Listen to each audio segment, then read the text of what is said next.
Okay, so we're back out in the heart of Tokyo. We're on our way to Shinjuku, which is another kind of big hitter. So we're actually in the train station, or the metro station. I believe this is the busiest train station or metro station in the world. There's also about, I think, over 200 exits. That's how big this place is.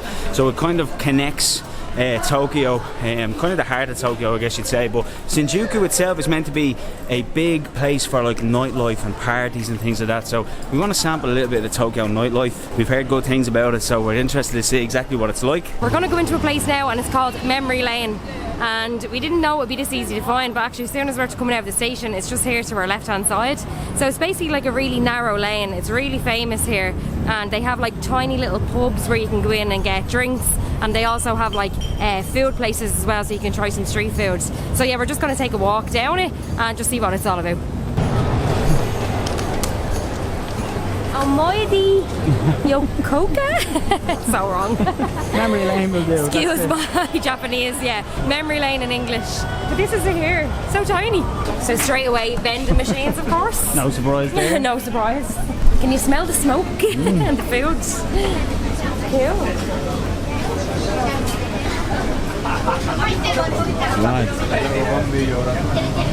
Very smoky. Oh my god, look at that. Isn't it? Smells like a barbecue. Yeah. The restaurants are tiny. I have to say I'm fascinated with the Japanese lanterns. I love them. Especially at night, you just see them lit up all over the city, everywhere. It's very busy. I don't think everyone is here to eat. I think they're here for taking pictures and doing Instagram reels. So yeah, as you can see, the restaurants and bars are tiny. So they're just sort of set up in these little sort of like huts, and then there's like a couple of seats along the table.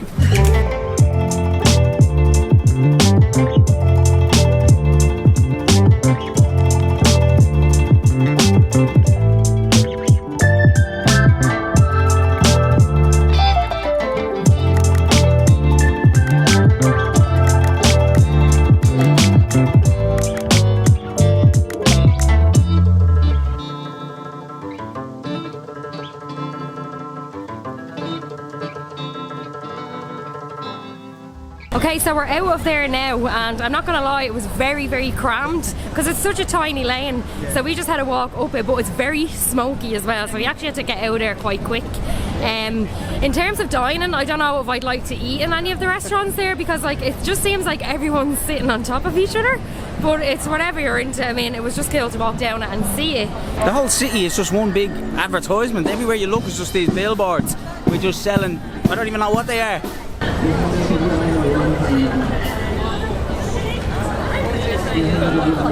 There's just anime plastered everywhere. Even the trucks are driving around with it on it. You'd really know we're in Tokyo.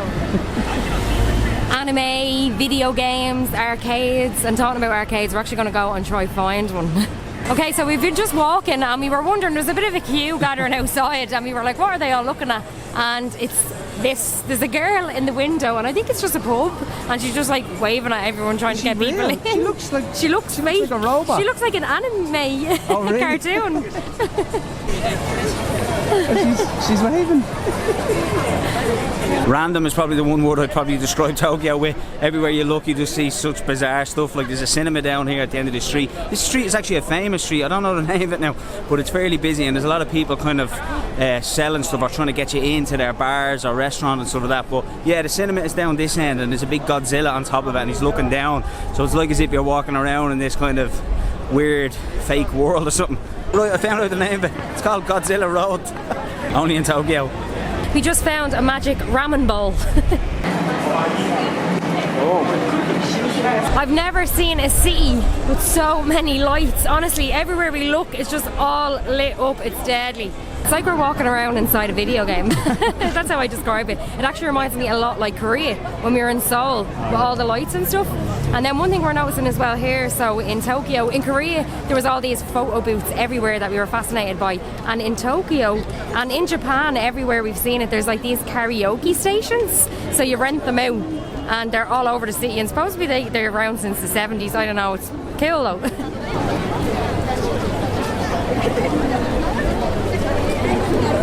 I have to say I do like it. There's a lot going on. me and Samantha were only saying, since travelling, you know, we've had various different environments like beaches, countryside, mountain cities, whatever, but I don't know what it is. We do kind of go from one to the other in terms of what we consider our favourite, but right now we're loving the cities, aren't we? Like, and kind of big cities, yeah.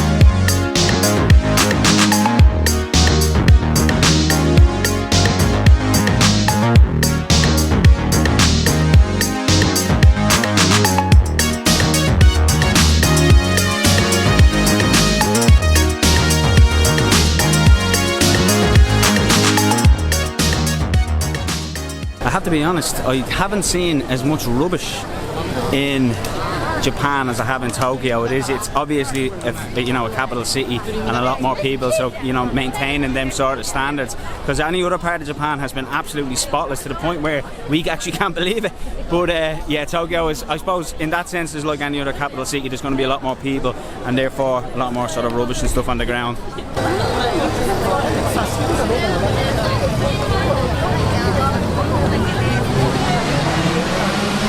We finally found an arcade.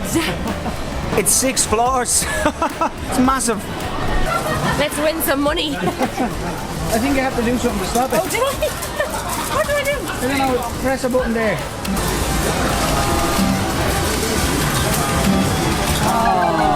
I was so wrong about the photo booths in Japan. So after coming up to one of the floors in this arcade place that we're in, and one of the floors is dedicated to photo booths. This is on another level. There's people literally behind me in the mirror doing their hair and makeup, and then there's loads of different costumes that you can rent out. It's crazy. They obviously take it very seriously here. That's not a game, that's a washing machine, Samantha. You don't know what half of the stuff is. This is a DJ booth, so I don't know how that transfers into a game, but there's lads playing each other. Look at that computer face.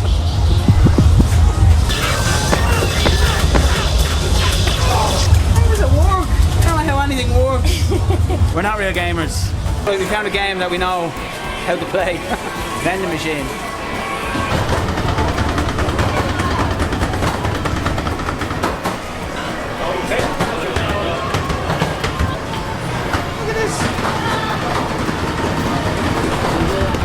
Dressed up for the photo booth. So basically what we do here, it's like air hockey. So you twist it and then you have to try block me from getting in your sides. Go, you press the button. Which button? Any of them. Oh shoot.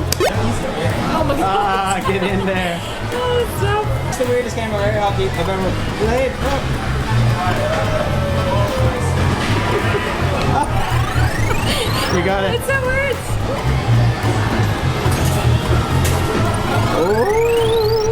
It's so hard. Okay, so if you've been watching our Japan series, we haven't shut up about getting a fan, and we still haven't picked one up yet. And I'm after seeing one here now in one of the machines, so we're going to try and win it. It's a wearable fan. Fingers crossed. Oh yeah, that might be it.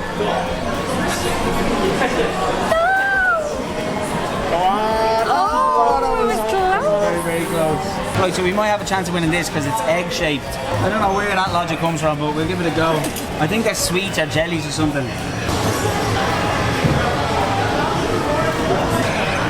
Oh! Do you have it? I think so.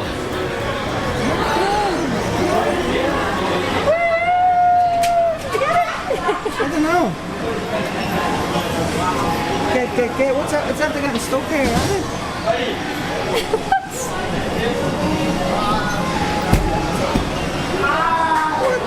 It has to burst the balloon in order to drop. So that wasn't even the full. God. These are rigged. I'm telling you. There. Okay, on to the teddy machines. Which are also rigged, if you ask me.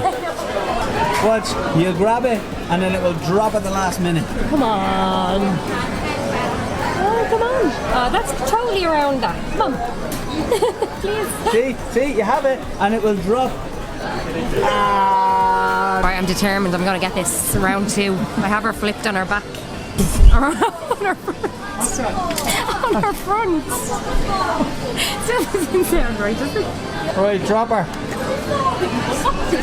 The claw. Oh, you little... It got caught in the... No. Can't believe it, honestly. Okay, so these cute little cats are catching my eye. I'm determined to win it. Come on.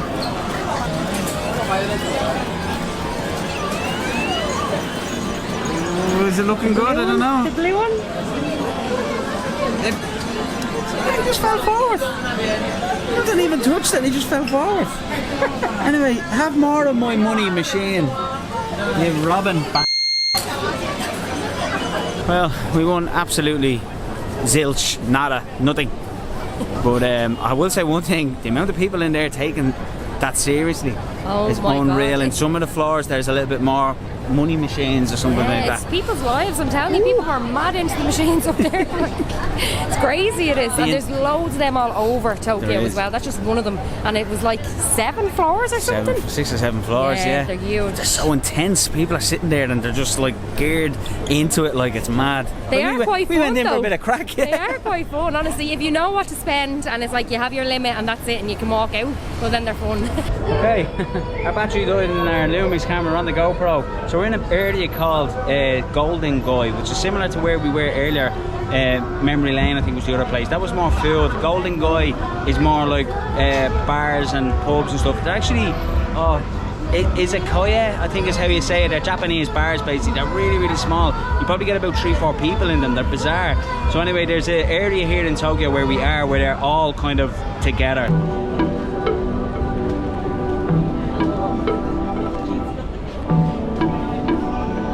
Right, so we're walking through the little streets. They're actually quite cool. It's like something you see in a movie. They're real narrow, and you'd actually, on the outside looking in, you'd think there's no way that there's a bar in there. But there's loads of them. You can kind of get a little glimpse in as well. You can see kind of people just in there having a drink. They're all smoking inside as well.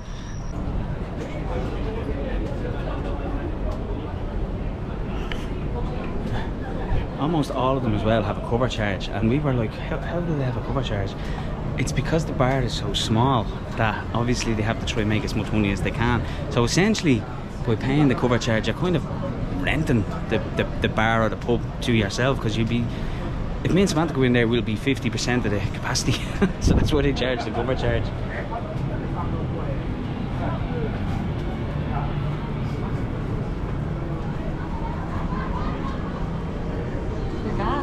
Some of them have like stairs up to them as well. I've never walked down a strip of pubs that's so quiet. Yeah. See if I can poke in here.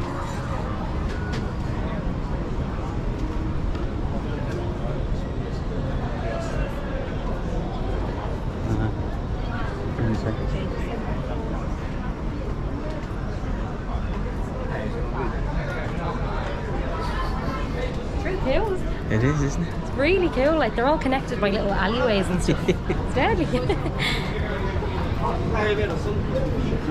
It's like a real intimate pub experience, I guess, when you go in there. You don't know who's going to sit beside you.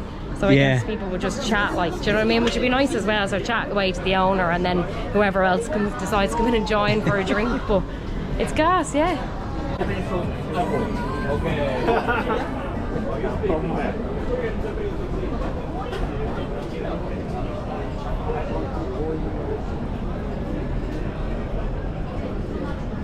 Look at that little door into somewhere.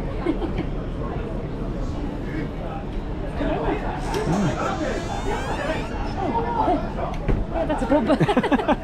It's a bit like opening your closet and then there's like 5 Japanese people in there drinking. So there's one there, members only. Ooh, exclusive club.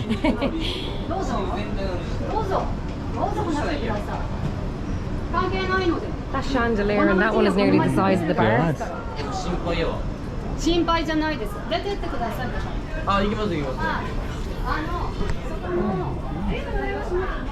There's one there, no charge, it's free in. I thought there's nobody in it. Ah, Jesus. Will you go in it? Hello, how are you? Oh. No, Hello, hi. Just 2 people, yeah. Okay. Over here, okay. Thank you. This is really cool. This is cool. So we come in, no one else was here just yet. So we've ordered 2 beers, 700 yen per beer. But yeah, it's really cool. It's cool, yeah. It's like our own private bar. How do you say, is it Izakaya? Izakaya? Izakaya? Izakaya. That's Japanese pub, basically. Yeah, Japanese pub. Ah, okay, Japanese yeah. style pub.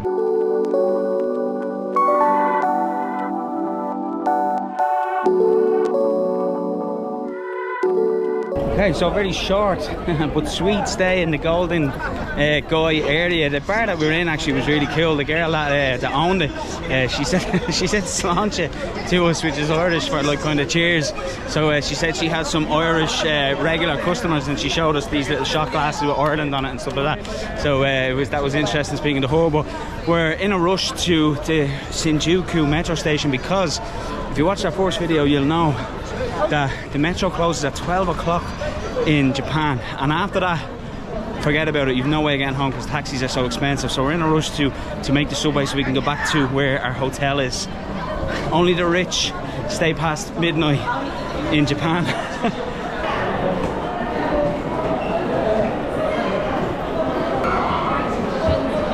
Shinjuku line, that's what we need. Have to be calm in these situations. The subway stations are crazy, they're hectic. Yeah, We just need to take a breath and be calm and just look around, and you'll find your way. This is like after a concert or a football match or something, where everyone is just rushing in one direction to try to get where they need to go. It's funny. So this is a Saturday night, so not even on the weekends the trains run late. It's 12 o'clock stop, actually even a little bit earlier than 12 I think. And I think it's about 20 to now, so we're really under pressure. I'm laughing now, but if we miss it, I will cry. Being in the world's busiest subway station, and one of the biggest, and in a rush is definitely not the ideal situation, but we know where we're going. We're following the arrows, and hopefully within a couple of minutes we'll be on our subway back to our hotel.